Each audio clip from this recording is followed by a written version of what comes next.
Hello, Sagittarius, Sun, Moon, Rising, and Venus signs. Kamusta kayo? Sana po nasa mabuti kayong kalagayan. Welcome back po sa Star Tarot. Kung bago kayo rito, welcome din kayo. Thank you for your support. I truly appreciate it. God bless you all.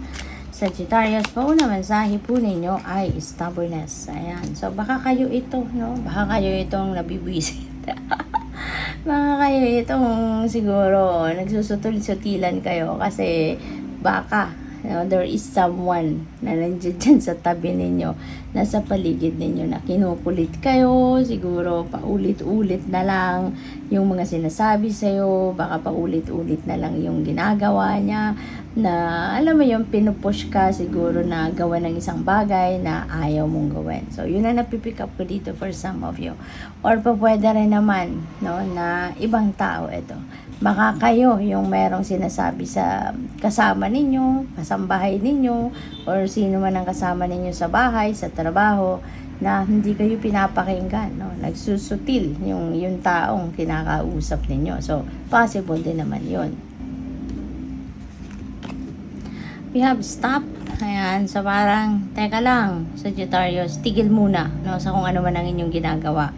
Okay, maybe now is the time for you to take a break. Maaring ngayon, kailangan mo muna na magpahinga. Baka pagod na kayo, you know? Baka stressed out na kayo. Baka sobra na maiksi yung pasensya ninyo sa ngayon because, alam mo yun, stressed out na kayo eh. Hindi lang siguro physical but also mental and emotional. Baka there are so many burden, no, na bit-bit ninyo. Kaya, you know, nagpa-pile up yung stress. Kaya, teka lang muna, before you proceed, no, pahinga ka muna, okay? Take a break, at magkaroon ka muna ng time to take a pause para na you can gather yourself, you can gather your thoughts, your feelings, your emotions, no? So, pahinga ka muna, okay? So, maybe this is the time that you need to replenish your lost energy muna, magnilay-nilay, magmuni-muni, diba? Re-evaluate yourself, re-evaluate what is happening sa buhay ninyo, okay? We have luck. Wow, Sagittarius, napakaganda, no? Siswertehin kayo sa ngayon, no? May jackpot. Sabi dito, jackpot, fortune, reward. Kaya maswerte kayo siguro ngayon sa mga game of chance. Baka sa mga tatayaan ninyo, pwedeng baka mayroon raffle kayong tatayaan, loto, mga ganon, or kung ano pang game of chance. Baka ito na yung pagkakataon ninyo na makuha nyo na yung swerte. Ayan, may $10 million. Diba? So, pwedeng kayo ngayon, babalutin kayo ng swerte ngayon sa mga game of chance. Kaya, good luck sa'yo. So, what else? Ay, sorry po, tumatalon. So, we have evidence. Ayan. So, baka ang iba sa inyo dito, baka itong trabaho ninyo, baka detective kayo, baka investigador kayo sa trabaho, diba? Or, probably, meron kayong gustong patunayan. Baka meron kayong sinabi, meron kayong statement na kailangan ninyong suportahan ito ng proof, suportahan ito ng ebidensya. Kaya maaaring yun ang ginagather ninyo, yung ebidensya. Baka naghahanap kayo ng proof para mapatunayan ninyo, ma-justify ninyo yung inyong statement or kung ano man ang siguro nire-reklamo ninyo, no? Kung meron man. So, tignan natin kung ano pa ang ganap for Sagittarius, ano pa yung mensahe para sa'yo. We have happy ending. Wow, Sag, mayroong masayang kaganapan dito, no? Parang magiging masaya, maaliwala sa mga kaganapan, kung ano man itong pinag-e-effortan ninyo, ano man itong pinagsisikapan ninyo, parang maganda ang resulta na naghihintay sa inyo, kaya magkakaroon kayo ng happy ending, no? So, all the effort siguro na binuhos ninyo rito, no? Mag-work out well para sa iyo, kaya magiging maganda ang resulta nito. You can expect a positive and happy outcome, no, sa mga sitwasyon na ito. Kaya good luck sa iyo. We have number 66, healing. Maybe ang iba sa inyo rito is seeking for healing.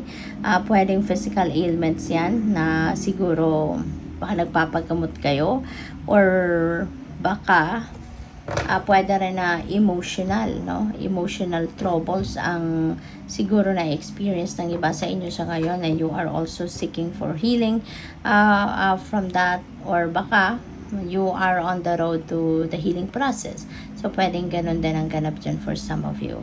And pwede rin, no, na baka kayo ay isang healer, Sagittarius, at kayo yung magbibigay ng inyong healing powers or yung healing energy, no, to someone. Baka kayo ay nanggagamot, baka kayo ay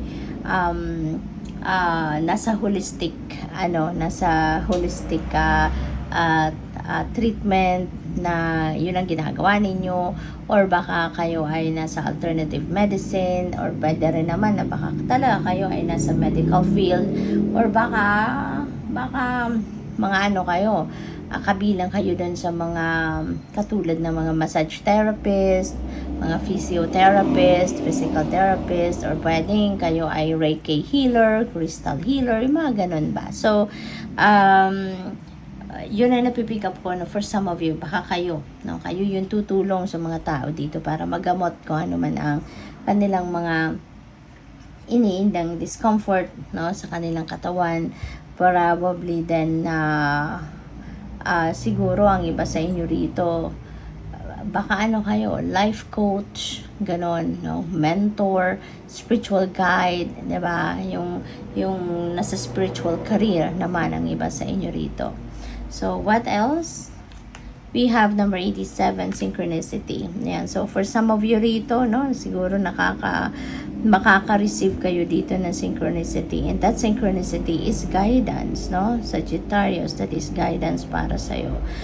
Probably, ang iba sa inyo rito is asking for guidance from divine universe, and maybe the synchronicities are being sent to you para gabayan ka, para i-lead ka towards the right path, towards the right decision, or baka ang iba sa inyo dito naghahangad or naghihingi ng confirmation sa kung ano man ang mga naiisip ninyong gawin, diskarte sa buhay. So yun, baka pinapadalhan kayo ng synchronicity, kaya pay attention to that, okay? At kung hindi rin naman ninyo alam kung anong ibig sabihin ng mga synchronicities na nakikita ninyo, katulad na lamang ng mga repeating numbers, no? Those are, you can check on Google.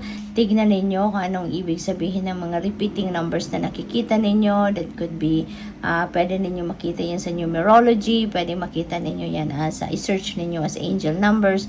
Marami kayong mababasa dyan, no? At yan ang mensahe para sa'yo. So, good luck. Thank you for watching Love and Light. Namaste.